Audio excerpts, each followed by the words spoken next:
Karen destroyed my ranch bridge with a backhoe. I'm not even in her HOA to begin with. Have you ever felt the earth tremble beneath your feet? Not from a natural force, but from the deliberate, destructive power of someone utterly convinced of their own untouchable authority, even when they have no right to be there. I'm Elias Vance, and my family's ranch, Whispering Pines Homestead, nestled deep in the rolling foothills, was more than just a home. It was a legacy. For generations, we've cultivated organic produce, raised heritage livestock, and, during the quiet off-season, hosted small, private retreats for underprivileged youth, teaching them about sustainable living and connecting with nature. Our property was bisected by a natural gully, a seasonal creek bed that, while dry most of the year, became a rushing torrent during the spring thaw. The only way to access the main part of our ranch, where the barns and primary fields were located, was via an ancient, sturdy wooden bridge, a historical landmark that had stood for over a century. Then, Ms. Genevieve Sterling arrived. Genevieve, the newly elected, self-anointed queen of the sprawling, pristine Grandview Estates Homeowners Association, saw our ancient wooden bridge not as a historical landmark or a vital access point, but as an unacceptable rural intrusion. She was all sharp angles and sharper pronouncements, a woman whose perfectly coiffed silver hair and designer activewear screamed unapproachable perfection.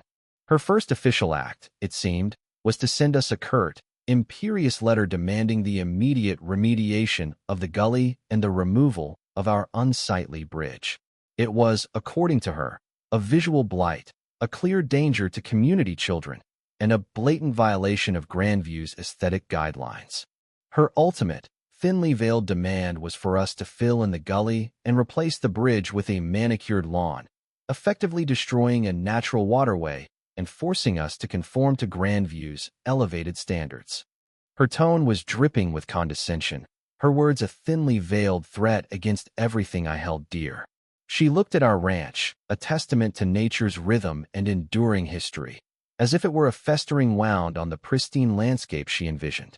I tried to reason with her, calmly explaining that the gully was a natural, protected waterway, essential for managing rainwater runoff and supporting local wildlife, and that the bridge was a private structure on private land outside the HOA's jurisdiction. I even provided official county Environmental Protection Agency documents and historical preservation records, highlighting its ecological importance and historical significance. Genevieve merely waved a dismissive hand, her perfectly manicured nails glinting. "Mr. Vance," she purred, her voice a brittle whisper of disdain, "your primitive claims are simply not suited for the elevated standards of Grandview Estates. We are building a community of distinction, and frankly, your natural ditch and rotting bridge detract from our property values. The bylaws are clear. We control all land bordering our community." Her words, delivered with an air of unassailable authority, left no room for debate. She was not interested in ecology, history, or legal boundaries. She was interested in control and exclusivity. The true nightmare began on a crisp spring morning, just as the seasonal creek began to swell with snowmelt. I was out checking on our livestock when I heard the unmistakable roar of heavy machinery, far too close for comfort.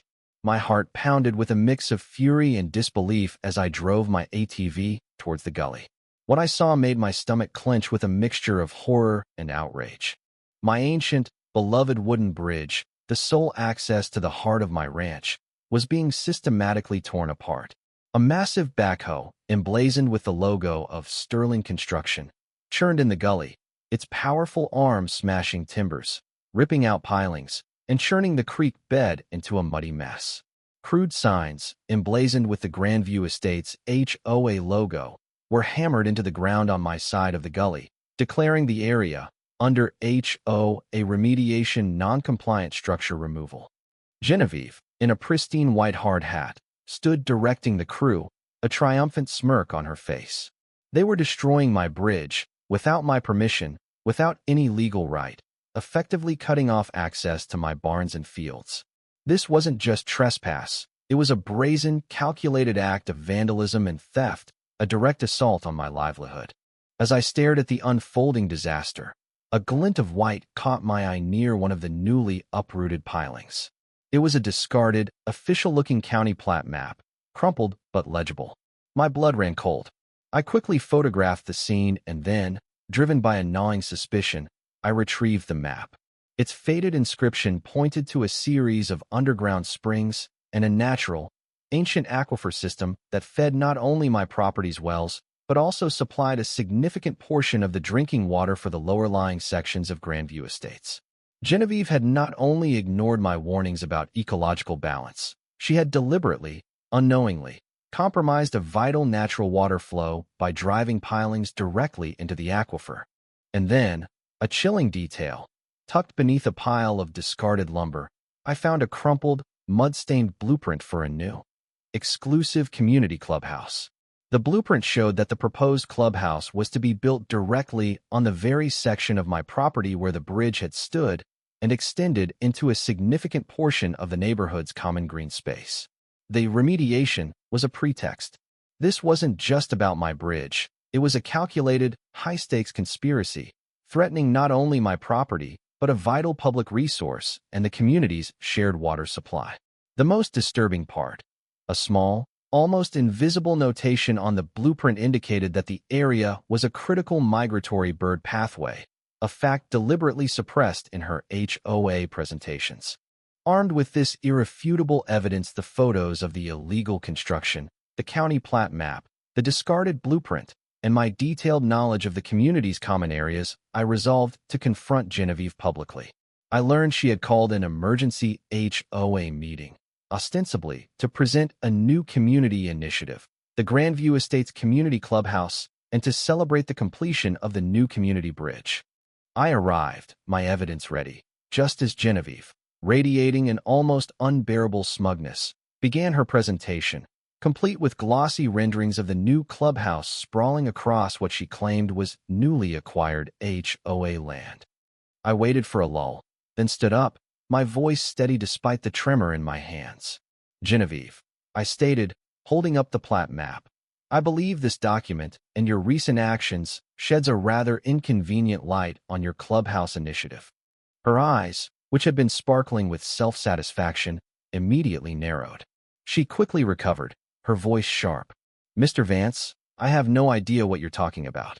This is a private HOA matter. You are disrupting our proceedings, and your dramatics are quite unnecessary.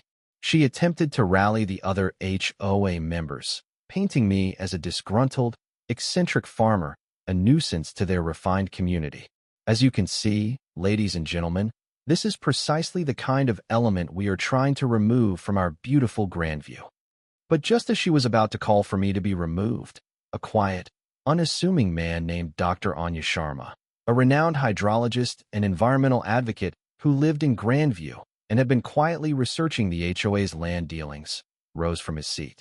Actually, Ms. Sterling, Dr. Sharma interjected, his voice calm but authoritative.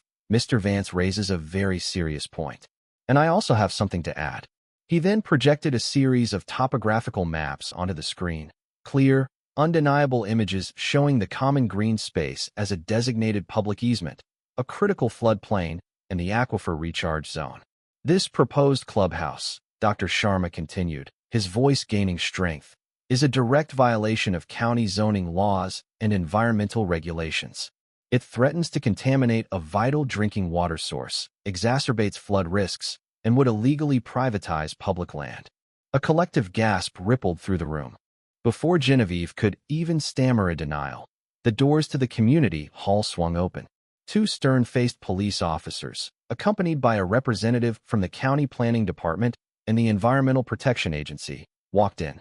They had been tipped off by Dr. Sharma, who had contacted them after seeing the suspicious activity around my property and confirming my initial suspicions. Genevieve Sterling, one of the EPA agents, announced, his voice devoid of emotion. You are under arrest for criminal trespass, grand larceny, attempted fraud, and conspiracy to commit land appropriation. We have irrefutable evidence, and a full investigation into Sterling Construction and your alleged land deals is underway. Genevieve's face, which had been a mask of carefully constructed composure, crumbled into a terrified, pale mess. Her jaw went slack, her eyes darting wildly around the room, searching for an escape that wasn't there. she stammered, then erupted into a desperate, high-pitched shriek, blaming misunderstandings, overzealous contractors, and a misunderstanding of the land deeds. It was the pathetic wail of a tyrant whose kingdom had suddenly collapsed. Then, a surprising voice emerged from the crowd.